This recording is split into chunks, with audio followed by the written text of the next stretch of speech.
Si la série te plaît, n'hésite pas à mettre un pouce bleu et à t'abonner en fin de vidéo.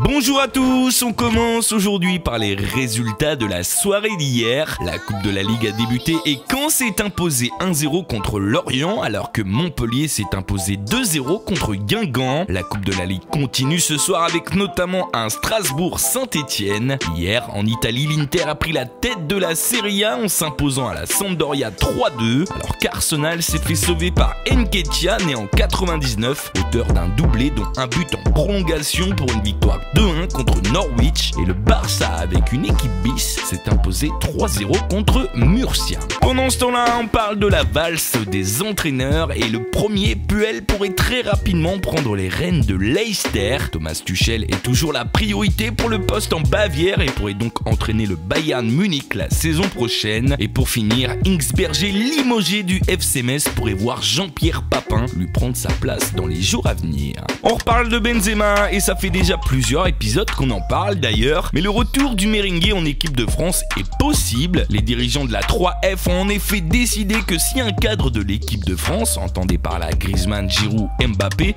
venait à se blesser, Benzema pourrait faire son retour. Pas sûr pour ma part que ça soit la bonne approche pour réintégrer l'ancien lyonnais à la sélection. Point mercato maintenant et on commence par Paris où Antero Henrique travaille en ce moment sur un échange avec l'Inter Milan entre Pastore et João Mario. L'occasion pour les Parisiens de récupérer un milieu défensif mais verraient leur Argentin du coup partir. Liverpool ont eux fixé le prix de Coutinho à 150 millions d'euros. Paris et le Barça sont prévenus. La priorité du Real pour l'été prochain serait Paulo Dybala, le prodige de la Juventus, où là encore un chèque de 150 millions devrait être signé pour convaincre la Juve. Pour finir, l'OM serait à fond sur Pintor, le jeune crack de Brest qui fait sensation avec les U17 de l'équipe de France. Chelsea et Manchester sont aussi sur le coup, mais l'OM est en avance, le joueur voulant rester en France. On passe à la top news, si on peut appeler ça comme ça aujourd'hui. En effet, le groupe terroriste bien connu dont je tairai le nom a menacé Messi via une infographie. L'Argentin a été représenté derrière des barreaux et par là, les spécialistes s'accordent à dire que ça représente une menace pour la prochaine Coupe du Monde en Russie. Je tiens à dire et à vous demander d'ailleurs si vous voulez ce genre de nouvelles dans CA, car pour ma part j'ai hésité à vous en parler, le football doit amener du positif et non le contraire. Je suis ouvert à vos avis dans les commentaires. Voilà les frérots, l'épisode est terminé, j'espère qu'il vous a plu. Je vous dis à demain pour un nouvel épisode et rappelez-vous bien que ce week-end on fera tous les matchs de Ligue